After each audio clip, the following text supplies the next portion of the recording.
Assalamualaikum warahmatullahi wabarakatuh. Selamat malam, selamat berjumpa kembali bersama saya Ribu Tawandi di Perjalanan Koja Sastra untuk edisi 281 ya. Di kesempatan malam hari ini, Kamis 27 Agustus 2026. Nah, bagaimana dengan kabar Anda? Semoga aja kabarnya baik ya, sehat dan pastinya semakin bersemangat, semakin cerah ceria gitu ya. Oke, menemani Anda pada malam hari ini ya, seperti biasa di Koja Sastra kita akan buka obrolan seputar kesusastraan. Nah, malam ini sedikit saya akan mengulas. Sebenarnya tema ini mungkin pernah saya hadirkan, tetapi kali ini mungkin ini adalah lebih diperdalam lagi. Nah, apa sih temanya? Nah, ini dia. Menelusuri jejak kekaryaan Maria Dermout ya. Maria Dermout itu seorang sastrawan Belanda yang lahir di Pekalongan. Nah, tapi tahunnya tahun lalu nih, tahun 1800-an ya. Jadi kita belum lahir kayaknya. Apalagi saya ya. Anda yang mungkin ya paling kalau zaman-zaman sekarang ya, orang yang masih bertahan sampai sekarang paling ya kelahiran tahun 50-an ya, 45 ke atas ya. Jadi tahun 50-an lah. Nah, Maria Dermout ini lahir pada tahun 1888.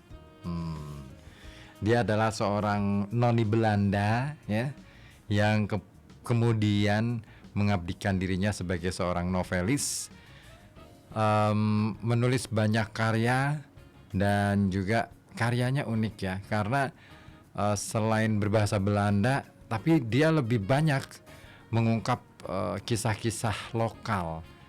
Iya, bahkan pengetahuan-pengetahuan Jawa itu dia lahap betul sampai akhirnya ditulis ulang ke dalam novel-novelnya. Keren ya. Nah, makanya Maria Dermout. Nah, saya mengutip dari tulisan Pamela Patinama yang terhimpun dalam buku ini nih. Buku Cermin Postkolonial, membaca kembali sastra Hindia Belanda yang disunting oleh Rick Honings, Koen van de Veer dan Jacqueline Bell. Nah, itu malam hari ini saya akan hadirkan tema itu. Nah, Anda yang ingin merespon ya, boleh melalui saluran WhatsApp kami di 08554200 912. Baik, kita akan langsung saja mulai di malam hari ini ya. Oke. Judul tulisannya dari Pamela Patinama ini diberi judul Ada Lagi Yang Terbakar, Maria Dermout. Ya, Maria Dermout adalah salah satu dari banyak pengarang Indis, sebutan dari Hindia Belanda pada waktu itu, yang mengelola ingatannya di dalam karyanya. Ia juga merupakan satu dari sedikit penulis yang mampu mendobrak norma-norma kolonial dalam cerita-ceritanya. Hindia Belanda adalah tempat tinggalnya, imaginary homeland-nya, perjalanan hidupnya,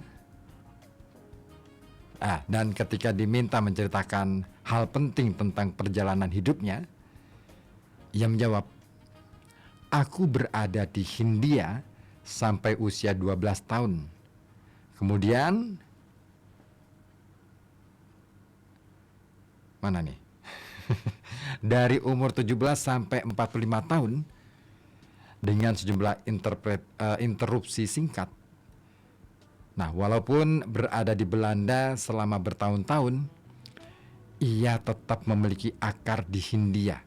Ya, Hindia adalah juga satu-satunya tema untuk tulisannya. Masa laluku kulewati dengan cukup berat. Itu sebabnya aku hanya bisa menulis satu macam tema. Masa itu, ketika itu, di tempat itu. Dan tidak pernah menuliskan tema-tema tentang saat ini dan di sini. Itu catatan Maria Dermout. Nah, siapa Maria Dermout? Ini dia. Maria Dermout lahir pada tahun 1888 di pabrik gula Tirto di Pekalongan, di Jawa Tengah pastinya. Dan bernama, nama aslinya nih ya, Helena Antonia Maria Elizabeth Ingerman.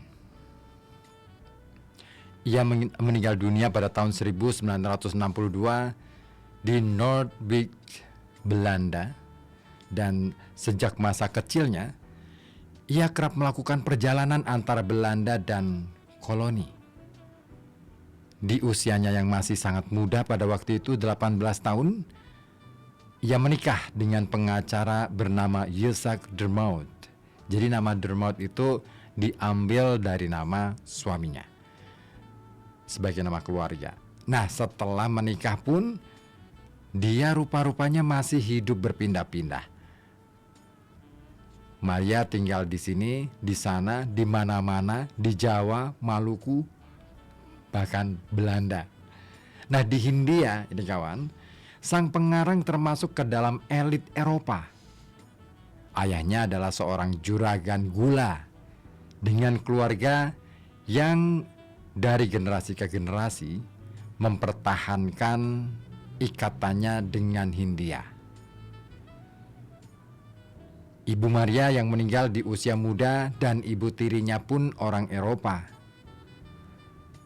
Namun, status sosial Maria ditentukan oleh karir cemerlang suaminya, yang pada akhirnya dilantik sebagai ketua Hooggerechtshof atau Mahkamah Agung di Batavia. Nah, baik Maria maupun suaminya rupa-rupanya memiliki masalah kesehatan. Pada tahun 1933, mereka pindah permanen ke Belanda. Mereka memiliki seorang anak perempuan dan seorang anak laki-laki. Namun anak laki-lakinya di kamp Jepang. Nah, karena kulit gelapnya dan gaya bicaranya yang Indis, selalu muncul pertanyaan, apakah sang penulis seorang Indo-Eropa? Ia sendiri dengan tegas membantahnya. Pertanyaan ini masih belum terjawab sampai sekarang. Nah, Maria Dermout mulai menulis sejak usia muda. Namun baru usia 63 tahun, setelah 18 tahun tinggal di Belanda, ia mulai menerbitkan novel debut pertamanya, Nog Pas Gisteren, atau dalam bahasa Indonesianya, baru kemarin. Diterbitkan pada tahun 1951. Nah, untuk novel pendek ini,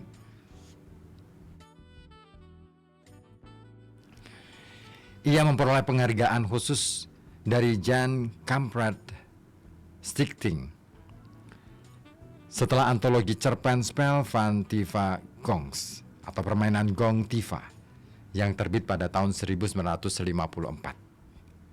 Terus kemudian magnum opusnya terbit pada tahun 1955 dengan judul The 10.000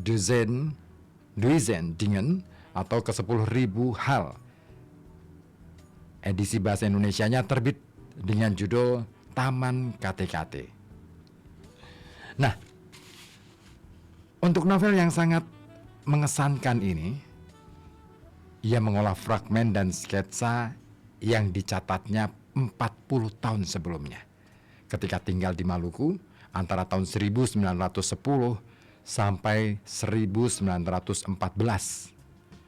Setelah itu terbit antologi cerpen De Jualan Harkan, Sisir Perhiasan yang terbit pada tahun 1956 dan The Kiss and Enige Varhalen,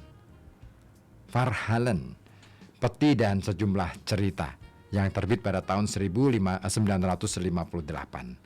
Ada juga The Sirenen atau Sirene pada tahun 1963 dan juga Donker van Uiterlijk, gelap penampilannya pada tahun 1964. Terbit anumerta, artinya terbit setelah sang penulisnya meninggal. Nah, yang terakhir dalam Verzameld Werk atau kumpulan tulisan tahun 2008, ini terdapat 2 cerita yang belum pernah diterbitkan sebelumnya, yaitu The Four Vliegjes, ya, kunang-kunang, dan juga The Canary Vrouw, perempuan kenari.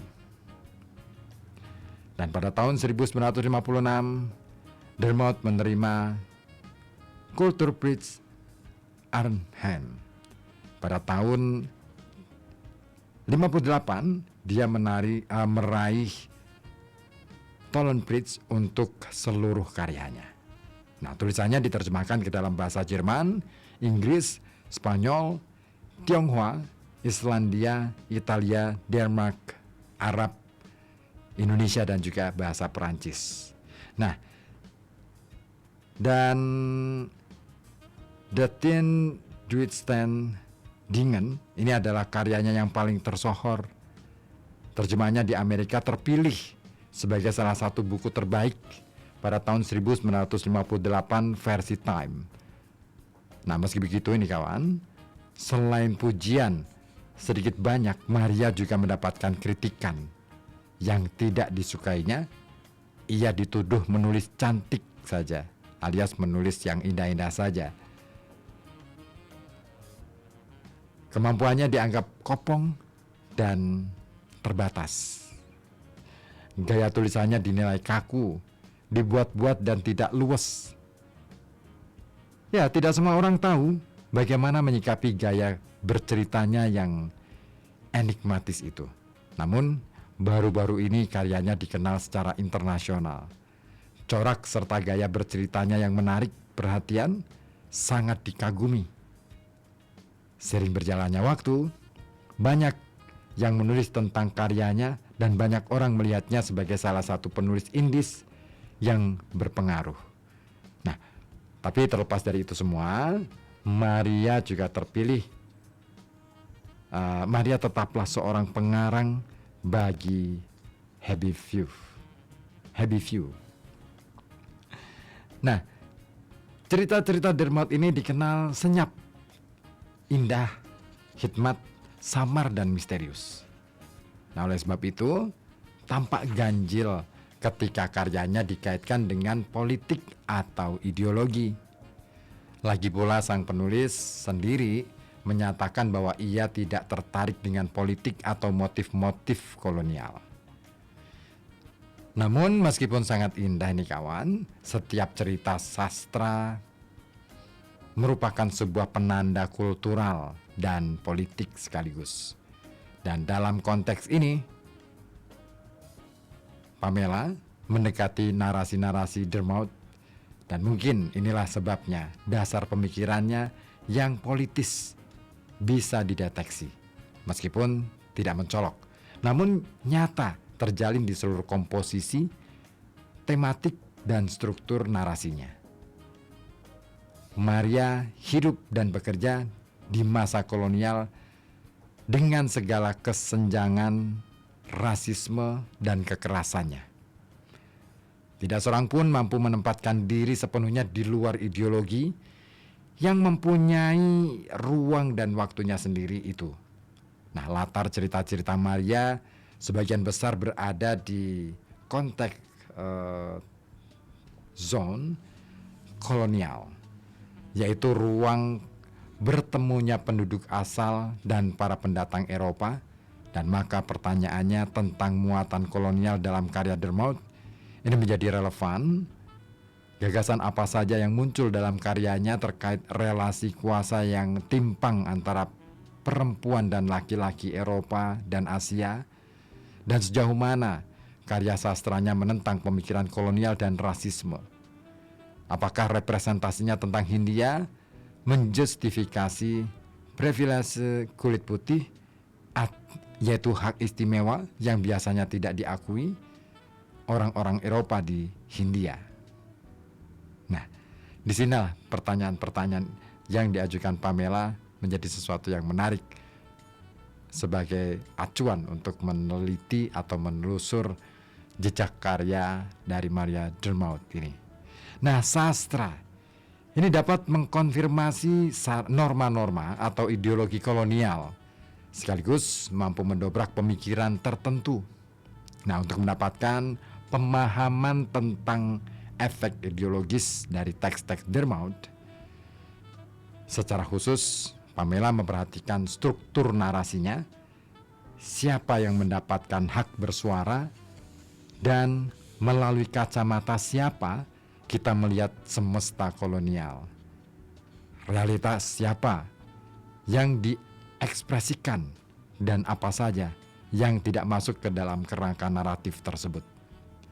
Nah, dengan meletakkan pertanyaan-pertanyaan ini sebagai titik awal, Pamela meneliti novel debut Dermout yang berjudul Nogpasgisteren dan 2 cerita pembunuhan di The Tin Duizend Dingen, serta Constance and the Matros atau Constant dan Sang Pelaut, serta The Professor. Nah, seperti apa kajian yang disampaikan oleh Pamela? Kita akan simak bersama hanya di sini di FM 91,2 Radio Kota Batik, News Interaktif Solutif di Koja Sastra. Oke. Stay tune terus di sini di FM 91,2 Radio Kota Batik.